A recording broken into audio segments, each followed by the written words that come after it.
Au nom du Père et du Fils et du Saint-Esprit. Amen. Shalom, shalom, paix et bien, chers frères, chers sœurs.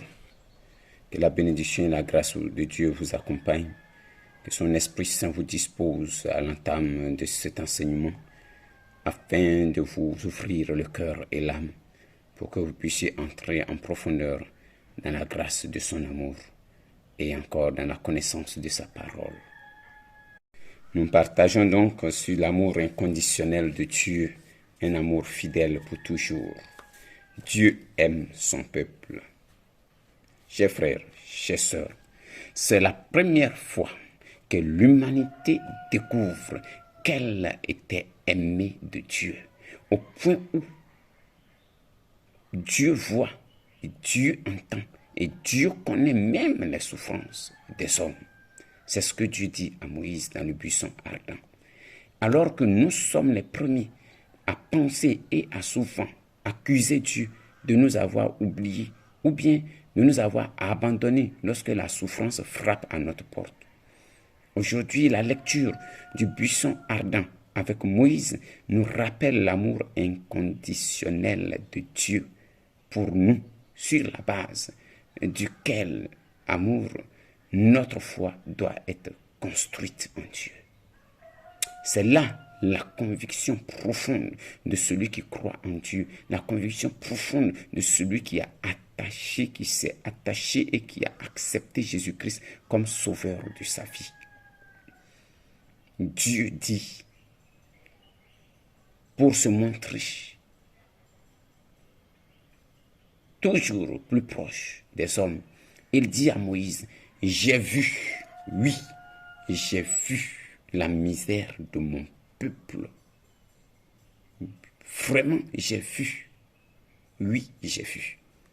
Dieu insiste sur le fait de voir et d'entendre pour dire que nous ne sommes pas tout seuls dans les moments d'épreuve.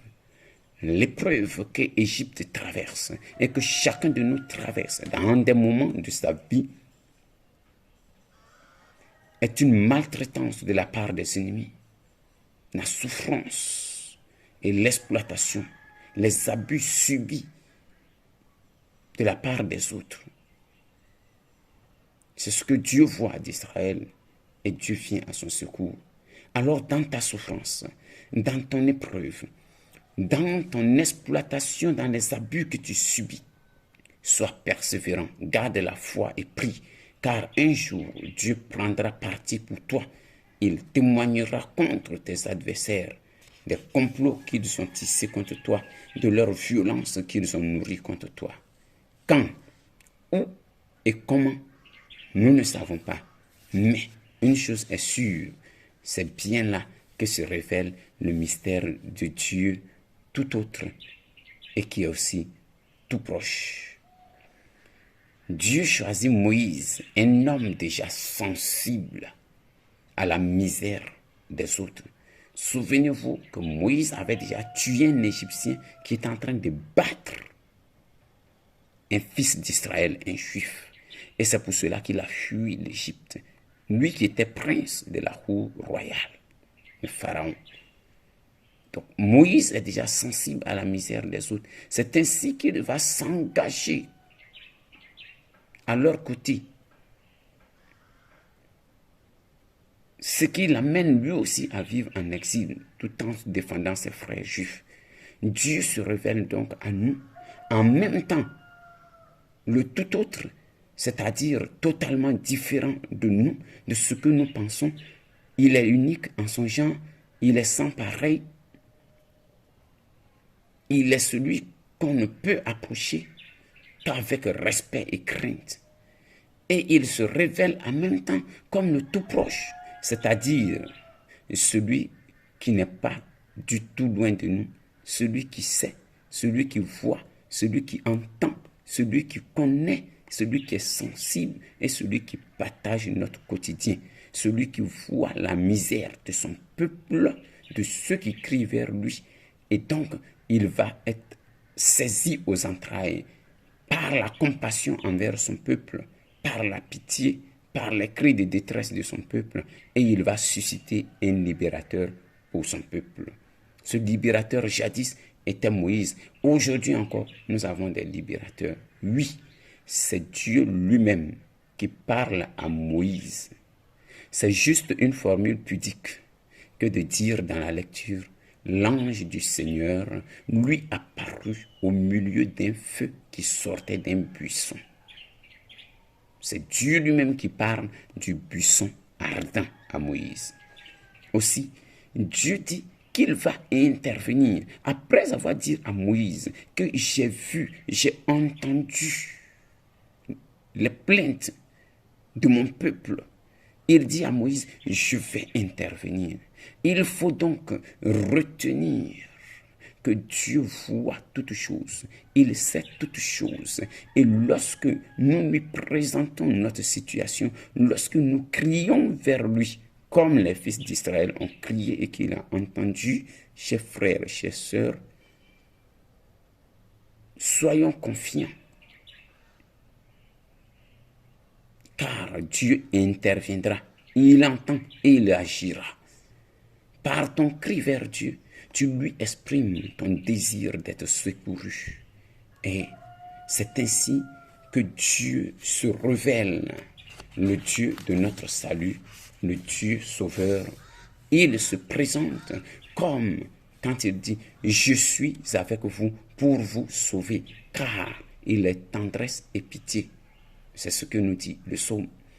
Oui, Dieu nous a dit sans cesse qu'il est fidèle et qu'il est toujours prêt à nous répondre. Et il tient toujours son alliance, alliance qu'il a tissée avec Abraham, puis avec Isaac, puis avec Jacob.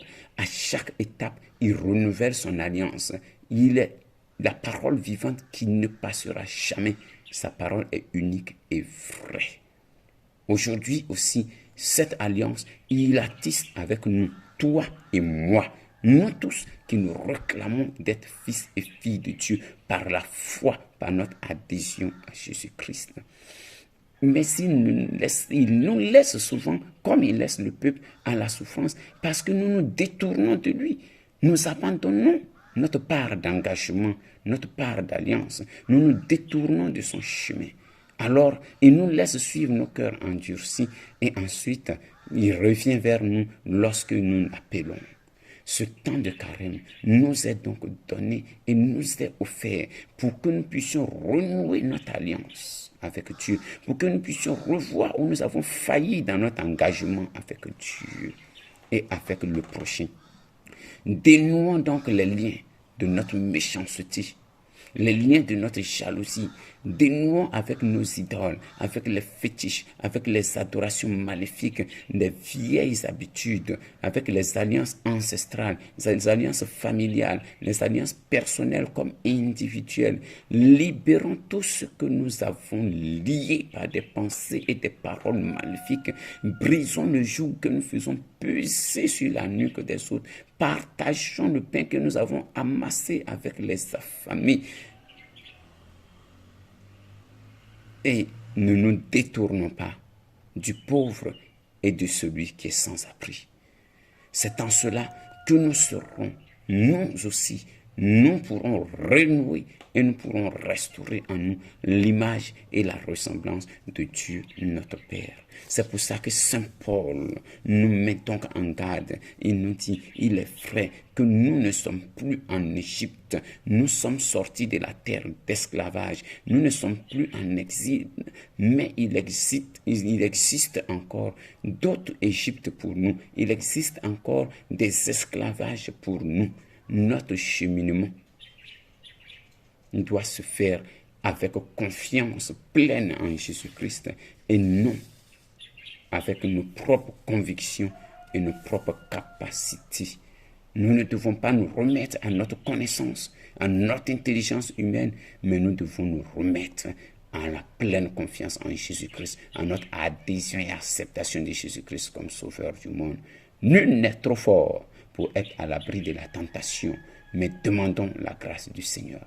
Devant l'horreur du massacre des Galiléens par Pilate, Et devant la catastrophe naturelle, c'est-à-dire le coulement de la tour de Siloé, Jésus est sommé de répondre à son tour.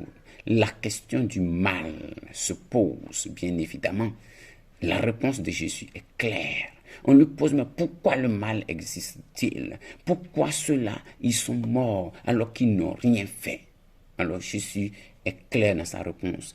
Il dit qu'il n'y a pas de lien direct entre la souffrance et le péché. C'est pas parce qu'ils étaient plus pécheurs qu'ils ont été massacrés par Hérode, par Pilate. Ce n'est pas parce qu'ils étaient plus coupables que la tour de Siloé est tombée sur eux.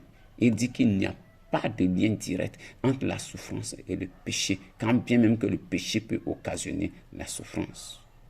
Il dit qu'il faut vivre les événements de notre vie, les différentes épreuves de notre vie, sans jamais perdre confiance en son Créateur, parce que Dieu nous entend chaque fois. S'il a pu venir au secours d'Israël, il vient également à notre secours, nous qui sommes membres de sa famille.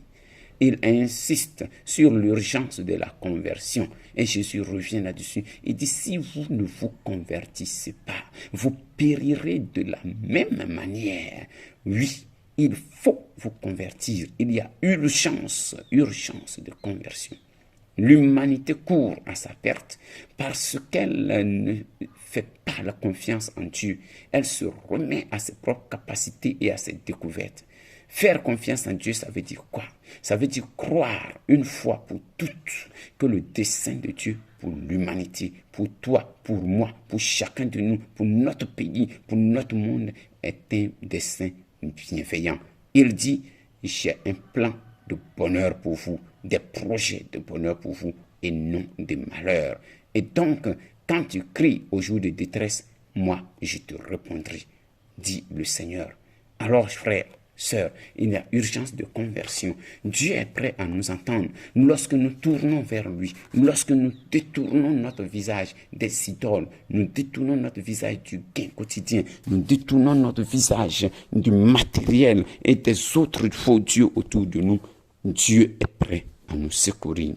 Il dit, je vois, j'entends et je viens au secours. Je veux venir au secours.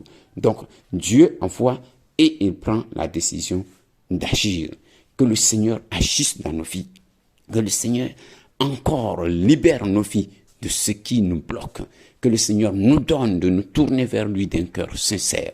Chers frères, si tu tournes vers Dieu, si tu cries vers lui et que tu restes dans la patience et dans la confiance, tout en gardant un élan de foi et d'attachement à Dieu, ton Dieu agira. Il est le Dieu de la grâce, il est le Dieu du pardon, il est le Dieu de l'amour. Rien ne peut contre sa volonté. Son dessein est bienfaisant.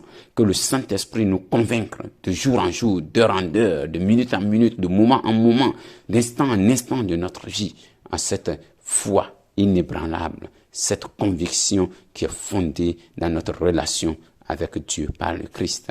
Que le Saint-Esprit vous garde et vous inspire. Partagez donc cette page d'enseignement, invitez les autres et abonnez-vous pour que nous puissions nous instruire mutuellement et que nous puissions avancer sur le chemin de la vraie vie. Que le Seigneur vous bénisse et vous garde pour que le chemin de conversion que nous avons entrepris en cette période de carême puisse nous conduire à la véritable résurrection. Résurrection de nos échecs, résurrection de notre mort, résurrection de nos maladies, de nos malheurs, résurrection de nos blocages pour monter vers la patrie céleste, vers l'accomplissement de la promesse. Shabbat, shalom, paix et bien. Que Dieu vous bénisse et vous garde. Shalom, shalom, shalom.